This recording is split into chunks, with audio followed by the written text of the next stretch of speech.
Hey, everybody, it's the Monty'man from Take 12 Recovery Radio. Listen, I got a favor to ask of you. Before we start the episode of this week's Came to Believe Recovery podcast, I'd like for you to pause right now and go get a pen, a piece of paper, or a pencil, because you're going to need it later on in this show. It's going to be a very simple thing you're going to need to write down, but you really are going to need it. So go ahead, pause the broadcast, and go get it, and come right back and hit the play button. The views expressed on this episode of the Came to Believe Recovery podcast do not necessarily reflect those of Take 12 Recovery Radio or its affiliate. The opinions on this show should not be taken as medical, psychological, or professional advice and are those of the host, co-host, and guest. Take 12 Recovery Radio is not affiliated with any particular 12-step fellowship.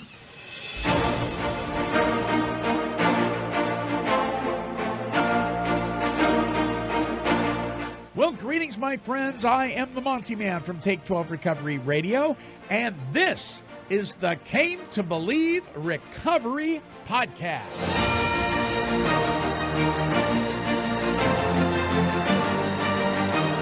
And now, here are your podcasting broadcasters, Tom Williams and Alicia Martinez, to introduce this week's show.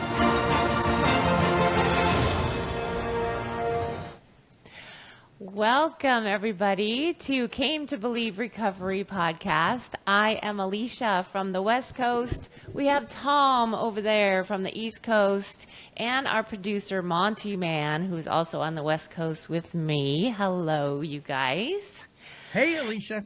Hey. Alicia. So we wanted to start this off just quickly with something that we want to address. We did get an email from somebody, and we're going to start with that and just address that. And so we take that to you guys also to hear. Like, you can email or contact us with questions, concerns, and we're not going to hide from them, and we're going to address them as best as we can. So, Monty, let me turn it over to you. We'll start with you. Yeah, absolutely. And I want to echo that sentiment. Folks, you don't have to agree with us. If you do, that's great too. So if you have objections or you have ideas or you have questions because you're not sure of something, these guys will do their very best to answer them and address them. And please, you can send them to me at take12radio@comcast.net. That's TAKE, the number 12, radio@comcast.net. We'll make sure that they get them. So one such post, which was posted on one of the YouTube versions of the show, kind of, this person shared their bit of a disagreement with us, or maybe an uneasiness they were feeling. So, Tom, why don't you go ahead and read what this person posted on our YouTube version? All right, thanks. And thanks, Monty. And Alicia, and I just want to echo what the two of you have said. I mean, we want to hear from you if you're confused, if you don't understand. And in some cases, we want to hear from you if you're dead against us. Because we know there's other people that are, and we'd love to talk about it with you on air. We're not afraid of anybody or afraid of a topic. So let me read this. This is a comment that was sent in by a listener. And it says, hold on one second. I'm going to read this for you guys as soon as this stops showing up. Okay. So this is from Sarah Gaffey, I would assume from her handle. And she says that 12-step recovery, this is a quote, 12-step recovery is not meant to be about any one particular religion. I believe in Jesus, but you're going to lose people of any other religion, spiritual orientation with this podcast. So that's a really interesting comment for us. And it's not an uncommon comment, I think, that we receive, Came to Believe Recovery, as far as, and I think AA in general, and even some churches get this, a comment that is, I think, rooted in, what's your definition of religion, right? We were talking before the show came on, and Monty and Alicia and I were like, religion or spirituality has a subjectiveness to it for people, that they will define religion one way, and so then they put us in that box, or they define spirituality one way, and then they put us in that box when we talk spirituality, and it's not ever what we meant. So to Sarah, I would say that while I believe what you were talking about is one particular denomination, I think that what people take with us, guys, and this is just my experience, is that when they hear us talk about the God of the Bible and Christianity and those that follow Jesus, which is what the founders followed, we aren't going to change that, and we aren't going to tell you any different. It is what they followed. It is what the program was based on, the Bible. It wasn't based on the Quran, and it wasn't based on any other text. We know that's not good news for some people that want to have it be all things for all people, but it wasn't. In actuality, it is all things for all people. Did I say that, Monty? I did say that. You can say that. But that people hear religion and they hear us talk about Jesus and they somehow put the box around it on what they've experienced in their life from the Christian world, the Judeo-Christian, the church they were raised in, the people they know, the people in churches. And so they get a bias about it. And we don't like that bias either, Sarah. We take effort in the retreats to break that bias from people. And we want people to come in with their denominational bias and their denominational issues, which it tends to be. It's not always, but it tends to be. And talk to them about breaking that structure that that didn't work for them on many levels, and allowing them access to the creator supernatural intelligence of the universe, which the Big Book and 12 Steps does say that they want you to reach out to. And it also says that for them starting at a place that they didn't particularly name him, except they were open to the supernatural creator, did lead them to their belief and understanding of the God that was the God of the Bible. They started with it. So while I will disagree with you that there's no religion in the Big Book, I think there is a particular religion. If you define religion as this big picture category of Christianity, or a follower of Jesus, or the believer in the New Testament of the Bible, then I would say, yes, it does talk about that, actually, in it. If you are commenting about a denomination, a specific way, a specific set of doctrine or dogma, then you're right. It does not talk about that. But it's certainly a subjective thing, guys. It depends on how you define religion. People call me religious all the time, Monty, and I say, no, I'm not religious. I'm spiritual. I'm not religious, because that religious means that you follow some strict rules and guidelines and stuff that to many people. Anyway, so that's my 2 cents on that. Well, that takes the relationship out of it, right? When people say you're so religious or something to me, I kind of say, I don't know what they're thinking about that word, but for me, it's more of a religious, it's a relationship that I have. And then maybe I am doing those practices that are in the religion. But there's so many, like you said, there's so many people that say spirituality and they mean this, and then some mean this, and some mean this. So we have to know where the context is.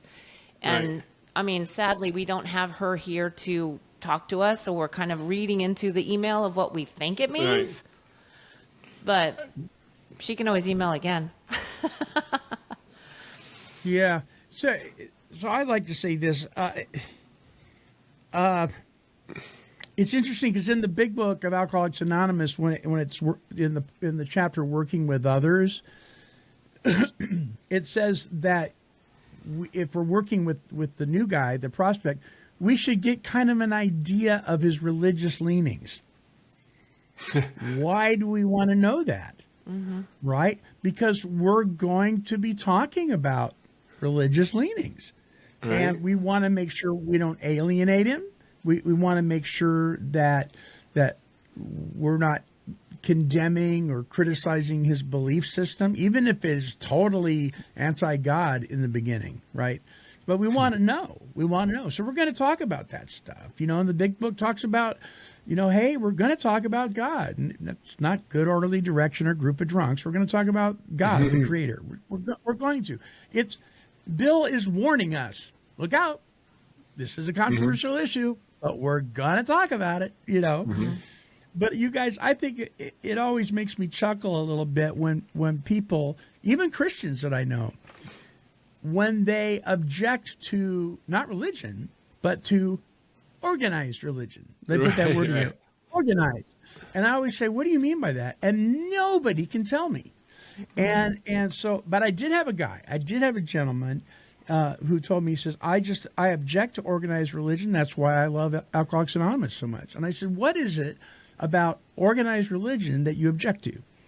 He said, well, they stand behind a pulpit and they pound a book and they say it's the only way. They're very dogmatic. In this book, this is the only way. I said, okay, what else? He said, I don't like the fact that they ask for money. I feel like I'm being prodded to give money. I said, okay, what else? Well, I'm not real into the pomp and circumstance, all the candles, because we know some Christian denominations are very big on atmosphere, right? And stained glass and candles and more today with, the lighting and all sorts of, I don't really like that. I don't like the candle thing. It's just too weird to me. I said, okay, what else? I don't like that we're criticized for what we believe if we differ for the person that's talking or preaching. I said, oh, okay. I said, you know what you just described to me? You described to me your typical AA speaker meeting. Exactly. It sounds like an AA meeting to me. Yeah. So I could say, well, I don't like organized AA meetings. Well, let's go to unorganized ones, I guess. Well, we have no problem doing that. Right.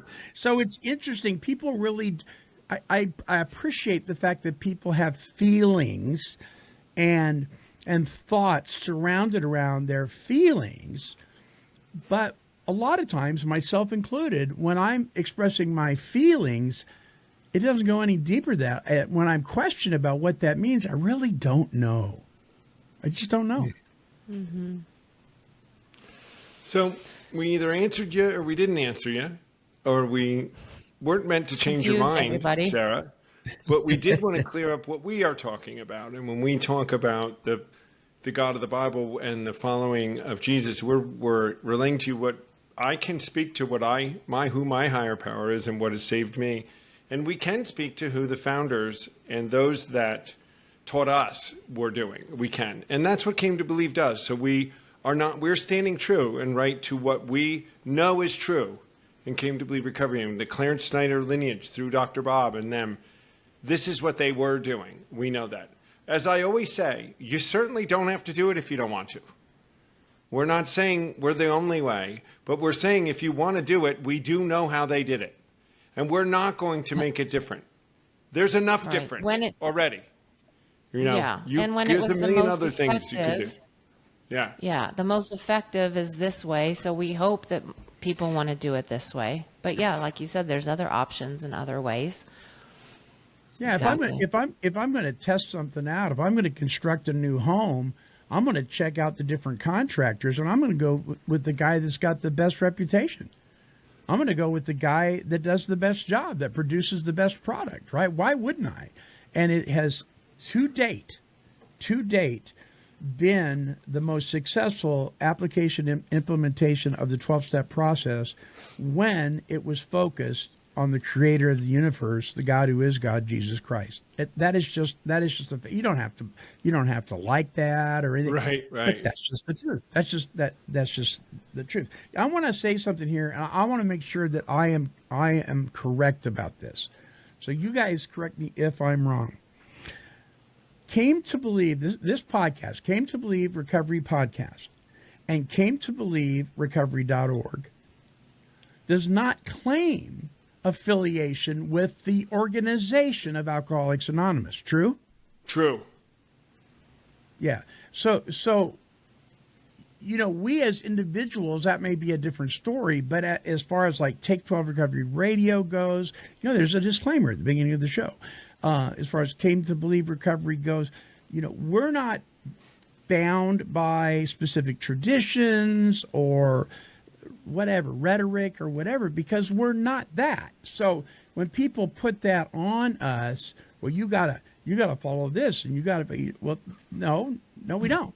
Mm-hmm. And I don't say that out of disrespect. I just want to make sure people are clear. I, for one, don't speak for Alcoholics Anonymous as a organization. So, Monty, it's interesting that you say that. When you read, Alicia and I were having this discussion, or she was stressing over the belief or some authority that told her that to be an official AA meeting, you have to follow the traditions. You have to do certain things. And when you read the actual rules inside what to start an AA meeting, it does not say that you have to follow the traditions. It's very open in what the group conscience can decide it wants to do. There's a lot of wiggle room. Right, which means they're not that organized, actually, which I think is a downfall, guys. So Came to Believe Recovery, this is a conversation we'll get down someday. I really personally believe that them not taking money and not organizing a little back in the 40s was a mistake. I think that they should have and just held themselves accountability, because the idea that one of the traditions is not that the 12 steps are the focus of a meeting is an aberration to me, if that's a word. It's unconscionable that that's not one of the traditions. That you have to, that the meetings have to focus on the steps. I just can't even imagine it. But we are not part of whatever, we don't fall under a set of rules that actually, when you look at the rules, aren't even any rules. So I could say, theoretically, Monty, we are part of AA because we've got a group conscience. We decided to do this. We're following the 12 steps of Alcoholics Anonymous, and we use the book. So we might be more AA than most AA is, actually. I agree. My mentor, Chris S., always says, look at an AA group has more right to violate a tradition in the 12 traditions than AA has, as an organization, has the right to punish them for doing so. Wow. They're written in Jello. They're written in Jello. Yeah. They're meant to be written in Jello. Yeah. Because if it's not flexible, it breaks. Right. But yeah, that's a whole nother show. That is. Do we have a show on that? Right. We can add that to our list. Like, what is AA? But yeah. But today, what we're talking about is, the topic is what the big book says and what it doesn't say. So, Alicia, let's take a break and get that out of the way. Okay. And then we'll come back with the topic, okay? Folks, don't go away. More with Alicia and Tom on the Came to Believe Recovery podcast right after this.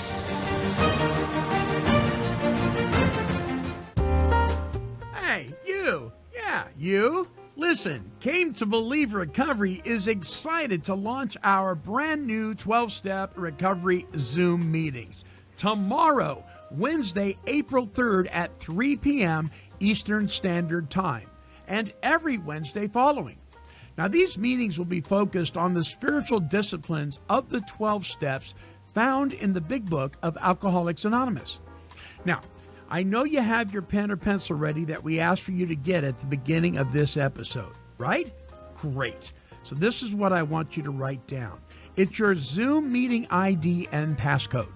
The ID is 833-6252-3238. Your passcode is 597493. Now, if you miss that, no problem. Just visit take12radio.com and click on the Came to Believe Recovery podcast banner. And the meeting ID and passcode, they're going to be listed right there on that page. So get ready for a great meeting worth depth and weight as we launch the brand new Came to Believe 12-step Zoom meeting every Wednesday beginning tomorrow at 3 p.m. Eastern Standard Time. See you there. And now, back to our show. All right, welcome back. You have tuned in to the Came to Believe Recovery podcast with Tom Williams and Alicia Martinez. And Alicia was introducing the topic for this week. Yes, we wanted to discuss what the big book actually says and what it doesn't say. And we have a few topics here, but the first one I wanted to start with was how the big book says recovered, and we seem to hear other things of recovering or no mention of the word recovered in meetings outside of what it says in the big book. So where do we want to start with that? Either one of you. Let's do it. Well, it's just what we said. It's what's in the big book and what isn't in the big book. And so what's our basic text when we talk to someone and they say, you can't call yourself recovered? And we say, if you open up to the first page with writing on it, really, after the thing, it says, the third edition I have says, the story of how many thousands of men and women have recovered from alcoholism. So the big book does say that. So we're going to say it. And what it does not say is that we're always recovering. There's recovering is used in a couple of places in the book. But if you look at the context of it, it's never that we're going in a constant state of recovering ever. It is that the point of it was to be recovered. So it is in the book, guys. Sorry. It's in the book. Yeah, it's forward to the first edition to that to show other alcoholics. This is the purpose of the book. Precisely how we have recovered. Right. It's the main purpose of this book. And it says solution all the way through. So if something is solved and there are solutions, then we would be probably recovered as well. And let's so go. I use.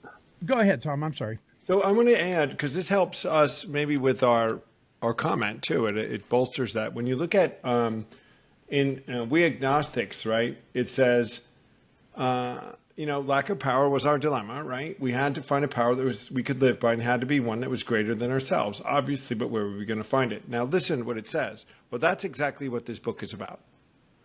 What's it about? Well, precisely how they recovered is number one, the main objective, right? And that's the main purpose. And the main objective here is to enable you to find a power greater than yourself, which will solve your problem. That means you've written a book we believe to be spiritual as well as moral. And it means, of course, we're going to talk about God. So we're going to show you how we recovered. And how we recovered was we found the power that was God. And the step further we take at Came to Believe Recovery is we tell you who the God of the founders was. That's just hidden a little bit in this book, but it's not really hidden that well if you read this with a certain lens, guys. It isn't hidden that well. It's pretty plain to see what they were doing. So I got to interject here. Page 11 in the Big Book of Alcoholics Anonymous. This is Bill's story. And what a lot of people don't know is Bill had a negative prejudice towards, definitely towards religiosity. His grandfather was very bitter towards the church, and Bill kind of carried that with him. But he says on page 11, he says, to Christ. So for those who don't see Jesus Christ's name in the book, here it is. To Christ I conceded the certainty of good man, not too closely followed by those who claimed him. His moral teaching most excellent. For myself, I had adopted those parts which seemed convenient and not too difficult. The rest I discarded. And then he goes on to explain how that was not the proper use of this thing. He talks about how that was his prejudice. He cherry-picked, and we shouldn't do that. So he's talking about Christ here. It's interesting. Why doesn't he, if Christ is only just this guy with good morals, well, why didn't he include, Buddha or Muhammad or the guy next door. I mean, why didn't he clear? He didn't. He specifically named Christ. That tells me everything that I need to know. He didn't name a doctrine. He didn't name a denomination. He named God himself.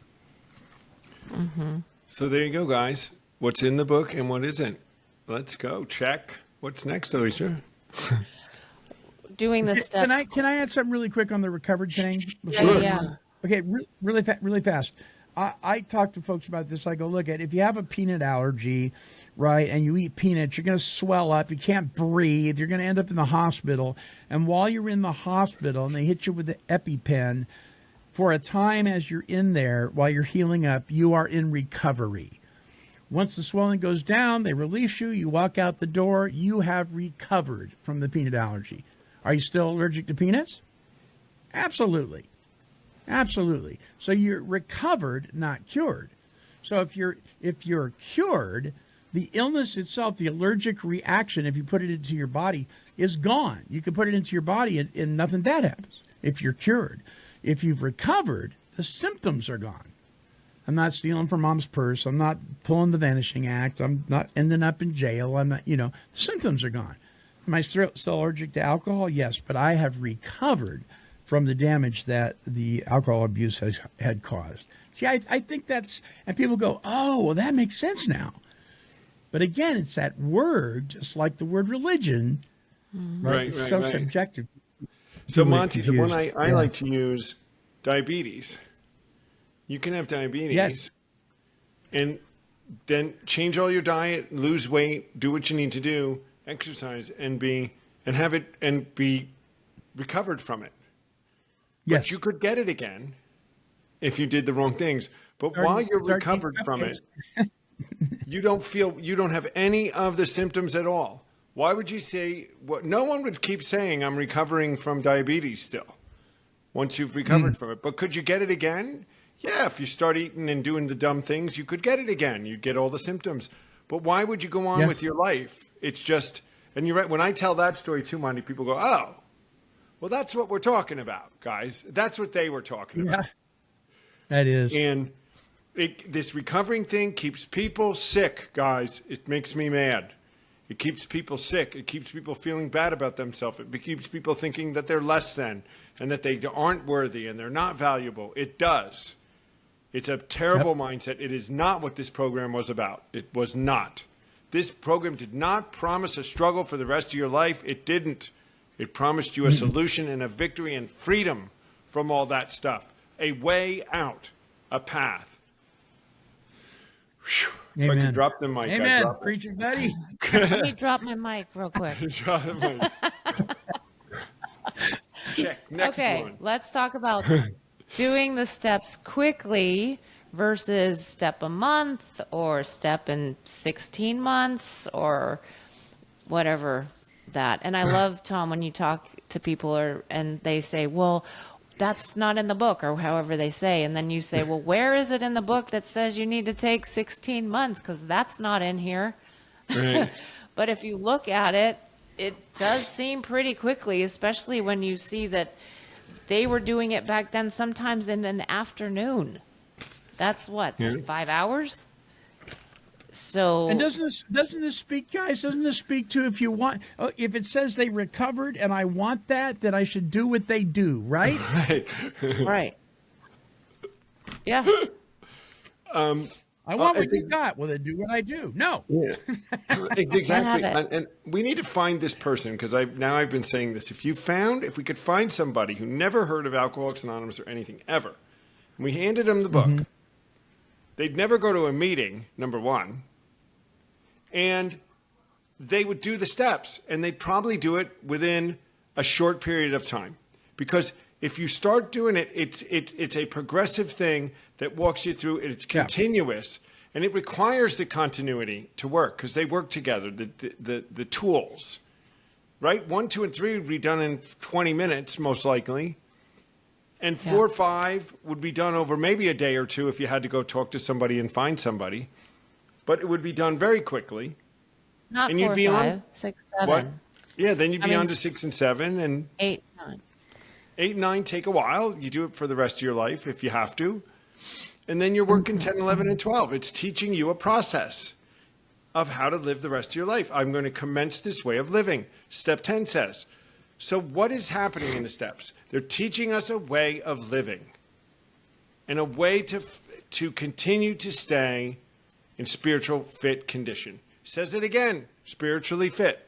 That's the daily reprieve that we have.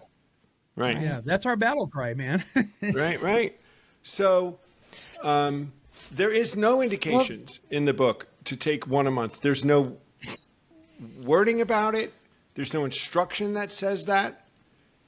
So while there's no particular, and this is what I do say, at least, there's no particular instruction to say that you do it in an afternoon. There's tons of indication like next and immediately, and we took an hour. There's lots of very clear indication to say that they moved quickly through this. How do you do it next? In fact, from 3 to 4, steps 3 to 4, it says next we launched. It's an Air Force term. It means 0 to 200 in seconds. Right? We don't go, okay, we're done with step 3. Okay, see you next week. Right. No, when I work with a sponsee, we go steps 1, 2, and 3, and we go right into 4, and we do all of that within an hour or less. Alicia will always say at retreat, all. What does all? When she looks up all, what does it mean? It means all. And when you look up next, what does next mean? It means next. It's the immediate thing that follows the thing you just did. Go to Webster's. It's something like that. It doesn't say stop. Yeah. Let me talk. Well, we got to look at then why practically, how did it become a year and 16 months? And treatment. Yeah. Mm-hmm.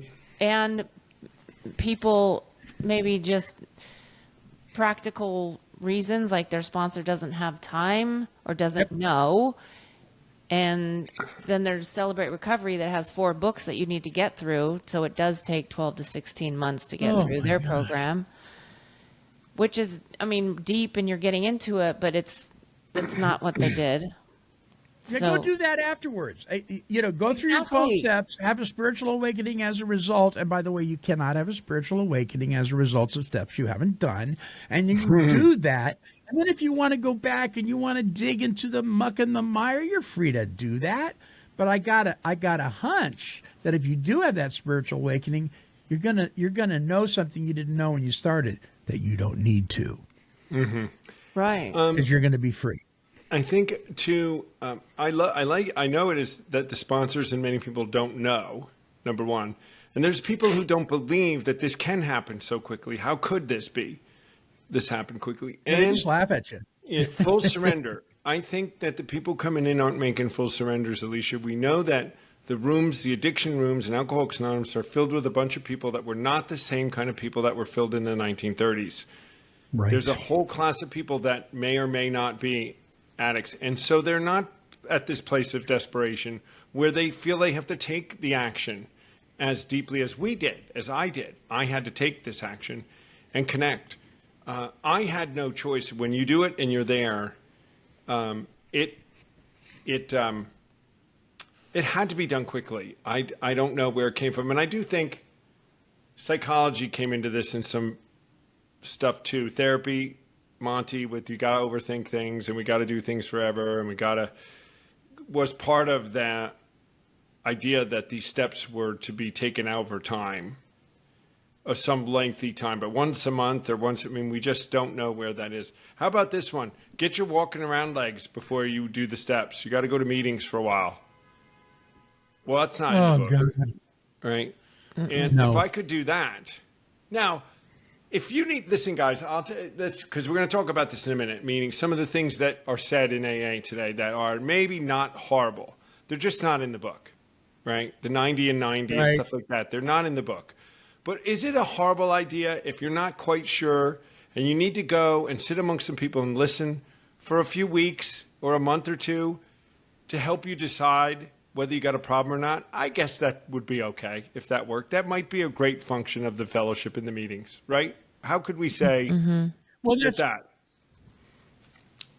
that's not necessarily a bad thing, but see, this speaks to the reason that people that have had a spiritual awakening as a result of these steps step up to the plate and make the approach to sponsor the new guy immediately. Because then they can guide them. They can meet with him. They have coffee with him. And then they can kind of see, is this guy going to be okay to kind of listen for a while? But if he has no guidance, the newcomer should not, the guy in there for the very first time, should not walk out of that room before somebody makes an approach to him or her. But they didn't back in the day. That's not yeah. Yep. Now, that's the other thing is, too, is Monty, once they do decide, the next thing you do is the steps. As soon as they say, yes, I am one of you and I am unmanageable. Yeah. I'm an alcoholic and my life's unmanageable. Well, what's next? Not good for you. Now, more meetings. It's, all right, let's do the steps immediately. Yeah, it's like, make a gratitude list and call me next week. Now, the gratitude lists are great, and I have my sponsees make them and everything, but that is not the first order of business. It's not. So I think I might write a white paper on this, but this is a good time to use this metaphor that I use, or I guess our analogy. Let's call the 12 steps 12 tools, right? Like tools, like screwdrivers, wrenches, hammer, blah, blah, blah. And you're going to build a house, and you need 12 tools to build the house. These are the 12 tools you need to build the house. All the different things that the house will need to be built correctly and stand firm forever are these 12 tools. If I give you one of the tools, Monty, when can you start building with just one tool? With just one, I could start today. What could you start doing? Could you really start building? Well, it depends on what tool you give. If you give me the tool that starts... Look what he's saying, right? So if I give you a screwdriver... I can screw some screws into a panel, but the house isn't being built. No. If I give you all 12 at one time, let's say, and we're going to say that you don't know how to use any of them. Right. But if I get expert at one, it's still going to take me 12 months. But if I'm expert at these 12, I have them, I've practiced, then I can use them together to start building the house. A year. And I've forgotten what I do with the screwdriver by the time I get to what I'm going to do with the nail gun, right? Exactly. Which was the other part of this, right? It didn't flow together. But if I give you all 12 and take you through a process of showing you how they work and then guide you in getting better at them, that house gets built right away. It starts getting built. You make mistakes, but you have one of the tools is to fix the mistakes. So you can pull the nail out with the back of the hammer. See what I'm saying? This analogy, it works. Yeah. It works. Yeah. It does. Yeah. You can start building day one. Maybe not great, but it's better than where you were before without it being built. So the steps got to be done. They're meant to work together, guys. A few of them are meant to flow right one into the other. The principle from one is needed for the next one. It needs to be fresh in your mind. They build on each other. It was never meant any other way. It was never done any other way. And when it was done and the most successful, that's how it was done. Come to Came to Believe Recovery, retreat anywhere. And this is what we're going to show you. Guys, if it doesn't work for you, you had a nice weekend, maybe in a place like Malibu, And it says, I think Bill refers to it as a spiritual tool kit. Mm-hmm. It's the whole kit. The whole kit. Yes. The whole kit. Yeah. And remember, the steps aren't suggested. It's a program that's suggested. As a whole. As a whole piece. As a whole piece. So we beat that to death. But that's what's not in the book and what is in the book, guys. There's nowhere in the book that says that it takes that long. Lots of indications that it was done very quickly. Right. Check. All right. Here comes a doozy. Are you guys ready? Uh-oh. Conception of a God versus your own concept, or whatever they think that means, right? So let's hit that one. All right. All right. I like to go with this. Here. So I will say this at retreats, right? I say, Alicia's heard me say this a bunch of times. I'll say, all right, hold on, guys. How many people think that what the steps say is you can have a God of your understanding and he can be your conception. Half the room raises their hand. And that's how it is. And I say, it does not say that. They're separate statements. It says they turned their will and the life over to the care of God as we understood him. It's written in past tense. They're talking about what they did and the God they understood. It does not reference that you get to pick a God of your understanding. That's not what that statement references. All it's saying is we turned our will over to the God as we understood him. My sponsor said, if you want what they have, we better find out who that God was, right? It was good advice. And your own conception is different than concept, right, Alicia? This is what you're saying. Your concept of God could be anything. My concept is that it's this water bottle. My concept is that it's a light bulb and people. But your own conception means how you view the supernatural, spiritual creator of the universe. It was put in that box. It's in the book. The book says, as long as it's your own conception of this category. So they never meant it to be a concept. They never meant it to be the power of the room. They never meant it to be inanimate objects. They never meant it to be a light bulb ever. Bill Borchert, who was the screenwriter to My Name is Bill W., and also the When Love Is Not Enough, the Lois Wilson story. Bill Borchert was on my show a couple of times, and he explained to me, and he and his wife were great friends with Lois and Bill, and particularly Lois. And when Dr. Bob told Bill, basically, okay, buddy boy, why don't you try your own conception of God? He wasn't talking about God is one of these different things. What he was talking about was the nature of God. He was talking, because Bill had these ideas that his grandfather had. God was punishing. God was cruel. God was judgmental. And he was telling him, okay, what's your conception of God? Should he be loving? Should he be kind? Should he be forgiving? That's what Ebby was saying to him.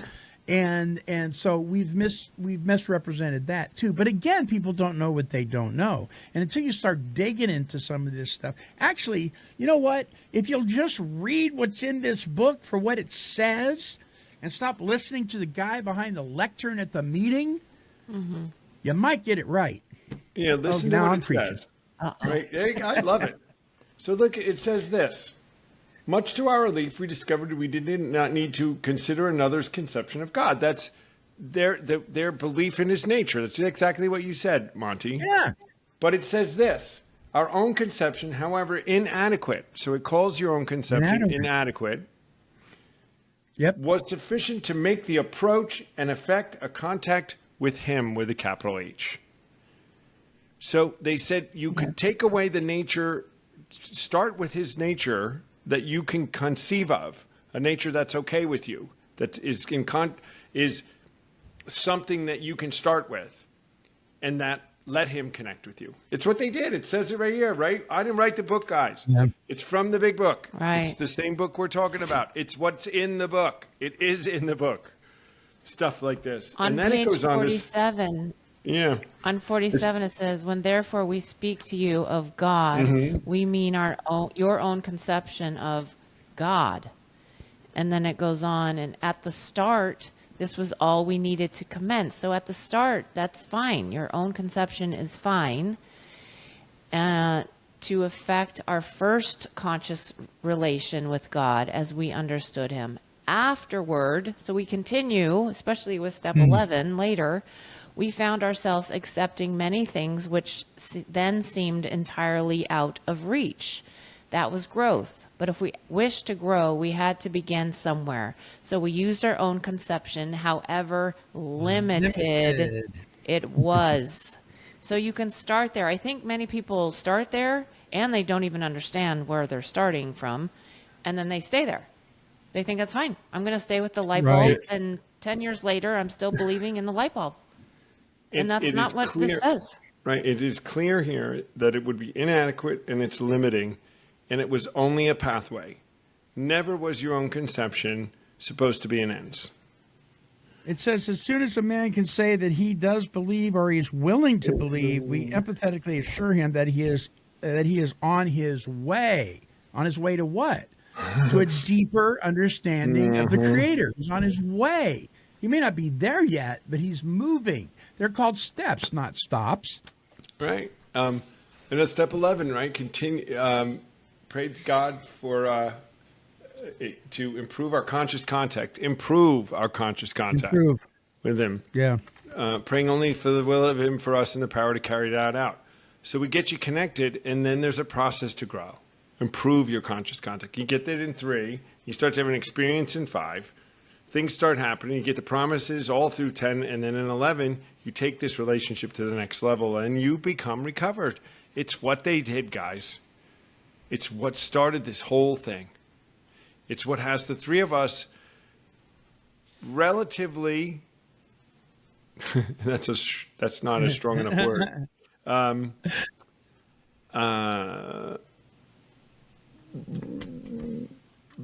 Or totally committed to bringing this message to people, to straightening these things out, to just clearing up misconceptions, to just showing people, helping you to put the lens on that you should have on when you read this book. It's just shocking to me how many people come up to me, Monty, after retreats and say, that's not in the book. Where's that in the book? Who've read the book 100 times. It's not in the book. Yeah, it's right here. I had a lady walk out of a meeting in Long Island with me because she said, that's not in the book, the conception inadequate and at the start. She said, it's not in there. Yeah. I said, well, yeah, it is in the book. Showing me, she said, that's not in there. I said, it is in there. Here. She got up and walked out. Whatever. You don't win them all. Right? Right. Right. But maybe we're a not seed going to was stop planted. and tell you that there is something else. Guys, we are as compassionate, and we're going to meet you right where you are, and we're going to let you start. But we're not going to lie to you.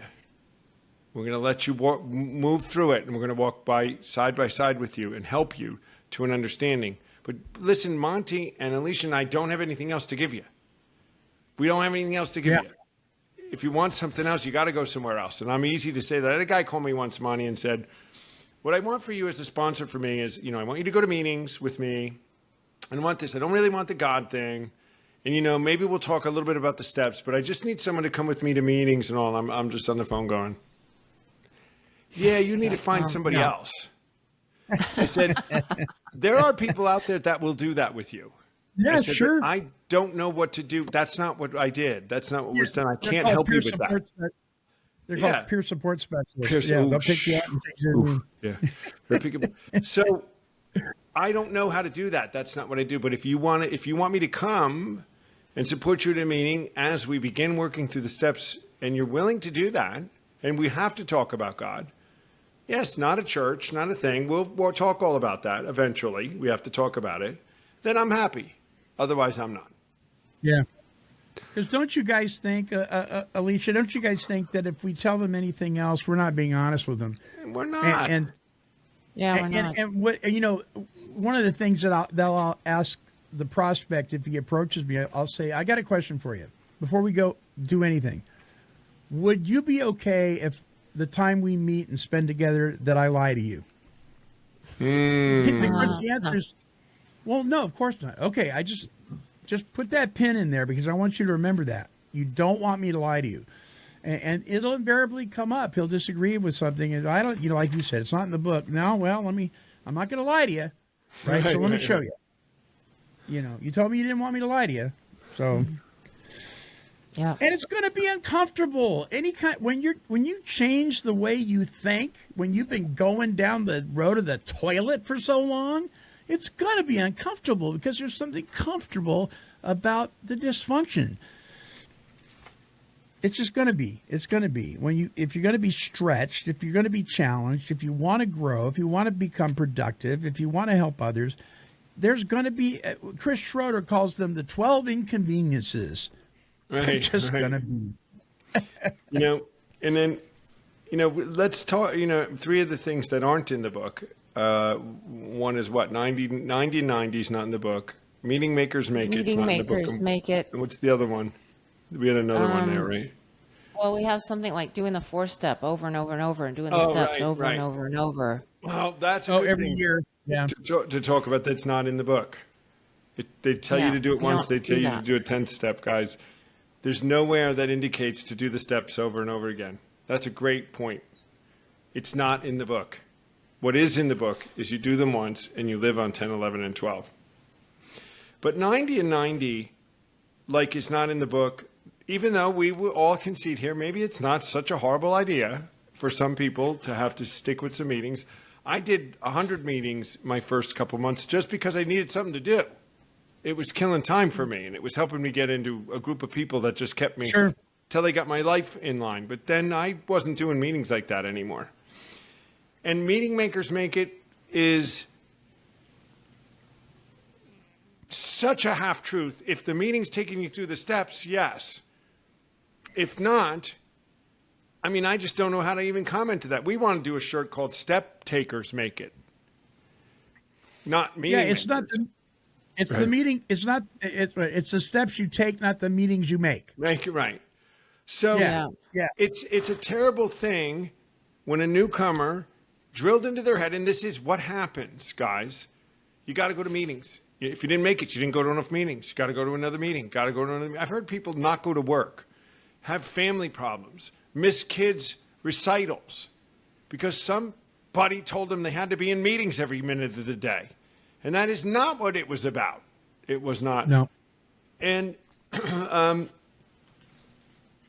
have never uttered the word in this sobriety, I need a meeting. I've never uttered those words. Like, I need a meeting to stay sober today. I guess I could say I need a meeting because I really want to go help somebody. I need to go help. I'm feeling like I need to help somebody. I think that would be the proper context to use it in. Should we go to meetings? It's a different story, right? Alicia, what were you going to say? Yeah.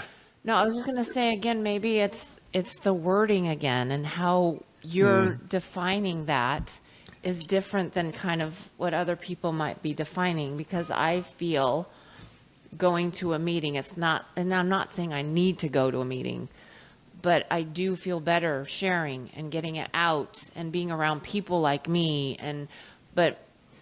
So I think again, it's language, right? So you're attending and I don't the feel fellowship. Like I'm gonna. I would say you're attending the fellowship, and we didn't get to that. Yeah. But there's a difference between that. There's the steps in the fellowship. The fellowship has a place, for sure. I think you guys, it comes down to what are you dependent on? And so if I'm meeting dependent and not God dependent, Then yes, that's an issue. then in the down the road, that's not going to fare well with my process of recovery to a place of recovered. Even if I'm step dependent, you guys, if I'm step dependent and not dependent on the one the steps are pointing me to, then I'm dependent on the method instead of the method giver. If I'm prayer dependent and not dependent on the one I'm praying to, I'm dependent on the method again. And so what we have is a lot of people that are meeting dependent. And you know, in the beginning, I get it. I mean, I needed a safe place to go because I was surrounded around a bunch of meth heads and people that, I mean, I had to get out. I had to do a geographical a little bit, and I had to surround myself around people that I could be safe with, you know. But again, just like the God issue, it was a place to start. The whole purpose of the steps is to move on from there. Right. And if I'm going to miss, you know, now at 26 years of sobriety, if I miss a meeting, I'm going to drink. I've missed the point for 26 years. You sure have. Yeah. That's insane. I mean, and I think that's the point. I want to just, my disclaimer is, you know, I mean, we have in the past, Monty, and Alicia knows, we get accused of being meeting bashers, you know, because and we aren't, but we are. No, you're not meeting bashers. You're trying to dispel a concept that's actually harmful. Right, exactly. Meetings, you know, and there's meetings going on all over the world. And if somebody goes to that meeting and I guess doesn't drink today and finds some fellowship and finds some camaraderie and never takes the steps but don't drink, I guess how could that be all bad? It can't be all bad. They found a place. They didn't die that day, I guess. They may not be alcoholic. they But might if not they're be white alcoholic, knuckling right? it, yeah, Right. but if they're white knuckling it and angry and now turning to food, but they're still going to AA, or they're beating their husband or their wife but they're sober, that's not going to work. And what we hope is that they No. run into one of us coming to one of the meetings one day. All they've done is change symptoms. They haven't changed the root problem. Exactly. We're almost out of time, you guys. Yep. Do we have any more? That was it. That was I've all got of them. one. If I could say it. Yeah. Sure. Progress, not perfection. Now, people say, well, that's in the book. Yeah, out of context. It says spiritual progress, not spiritual perfection. So I've known people say, hey, John, can you help move my couch tomorrow? Well, I just live one day at a time. I can't plan that far ahead. Come on, John. Well, it's progress, not perfection. Nah, you're taking it out of context. That's not it at all, right? It's important that we understand the depth of the spiritual healing that has to take place. And it's spiritual progress, because I'm not going to be a spiritual giant, but it is progress. You got to be progressing. Mm-hmm. So we use the excuse, well, it's progress, not perfection, to make to give ourselves a break and convince ourselves it's okay to stop. And you guys say something about, what was it? What is it? You didn't do something, you stopped. What is that phrase you guys use? Oh, you're not You're stuck. not stuck. You stopped. But you're not stuck. You stopped. Well, Right. I'm just kind of stuck because it's progress, not perfection. No, you stopped. Right. Yeah, so that one always drives me crazy. That's an Alicia-ism. Yes. I love it. Me I too. absolutely Well, love it. doesn't that tie into then at the start, you can start with your own conception of a God, Yeah. but don't stay there. Don't stay grow there. spiritually and grow and go. And look at your life. Are you more loving? Are you more patient? Right? That's part of all that stuff. Yeah. Yeah. Amen. All right. Well, we are out of time. This has been a great show, you guys. Yeah. Please, listeners, let us know you're out there. Listen, when you remark on any of the podcasting platforms that let you do that, or like when you make a comment on Google, even if you just do a thumbs up or a thumbs down, it helps with our analytics. It really does. And so we would really appreciate if you would do that. We've got a closing song that I think is totally appropriate. It's kind of comedic. It's called By the Book, and it's by Michael Purrington and the Messengers. I think you guys are going to get a kick out of this. Here we go.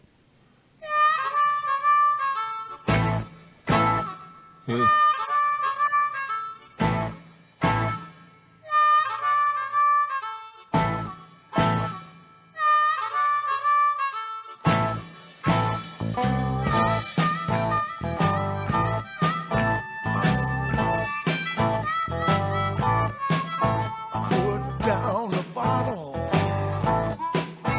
picked up the phone. The man on the line said, you're not alone. We got people just like you. Want what we got, do what we do. Said, son, if you're a drunk, a liar, cheating, a crook, try doing it by the book.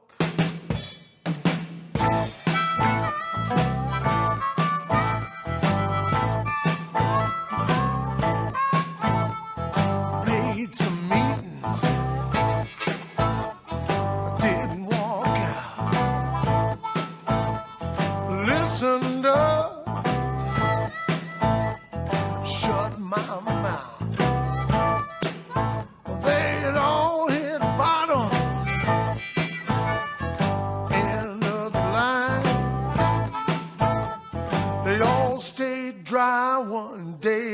time. They said keep coming back, and that was all it took.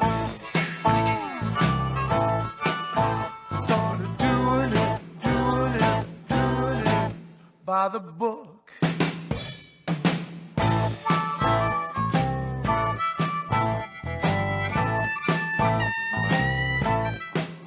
I do the steps in order. 1, 2, 3. Try to help somebody like they help me. Now I stay sober and life goes right. Say please in the morning and thanks at night. Another day not drinking, you let me off the hook. Doing it by the book.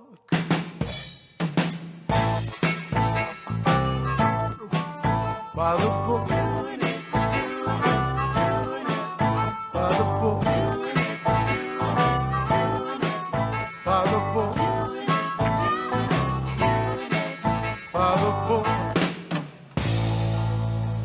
The recovery music of Mr. Michael Purrington and the Messengers. Well, you can imagine going to flight school, right, to learn how to fly? Sitting in ground school and listening to the instructor, but never opening the flight manual. Then the day comes when you're handed the keys to that beautiful little Cessna 150 you've been just itching to fly. You jump in the cockpit. You turn the key. And, well, you can imagine what happens next, or what doesn't happen. It may be catastrophic. Or perhaps you read the book, but only the parts of the manual that make you feel good. What kind of success as a pilot are you going to have? Little to none, I would imagine. Well, it's really no different within the rooms of the 12-steppers, is it? We have a flight manual that was written with the intent to be taught, studied, applied, implemented, and then passed on, just as it is written. No editing, no personal agenda, no other reason than to be of help to those suffering that are seeking recovery from a seemingly hopeless state of mind and body. Now, this may not mean that you are always going to agree what's written within the pages of the big book, but whether we agree or not, it says what it says, and it makes no apologies for what it says. Why is that? Because the founders and authors knew what worked and recognized the direction that they were being given by the divine, God, our Creator. Important stuff. Definitely something to think about. Now, in closing this week's episode, I'd like to invite you to join several of us here at Came to Believe Recovery to be a part of our brand new Came to Believe Recovery 12-step Zoom meeting, beginning tomorrow, Wednesday, April 3rd at 3 p.m. Eastern Standard Time. The meeting ID is 833-6252-3238, and the passcode 597493. That's ID 833-6252-3238, and the passcode 597493. It would be so good to see you there. Came to Believe Recovery strives to create and promote opportunities for life-changing spiritual experiences for individuals and families suffering from all forms of addiction. For more information, help, and support, visit cametobelieverecovery.org. I'd like to thank you for allowing me to be your host on this episode of the Came to Believe Recovery podcast. and I would encourage you to like, bookmark, and subscribe to this show. When you do, you will join the Take 12 Recovery Radio family and will be notified of all of our recovery-focused shows throughout the week. Until our next broadcast, when we provide the essential spiritual tools needed to thrive by sharing our experience, our strength, and our hope through our stories of how we came to believe. This has been a production of Take 12 Recovery Radio. Yeah, kitty, kitty, kitty. Meow. Woof, woof. This has been a Chicken and a Pig production.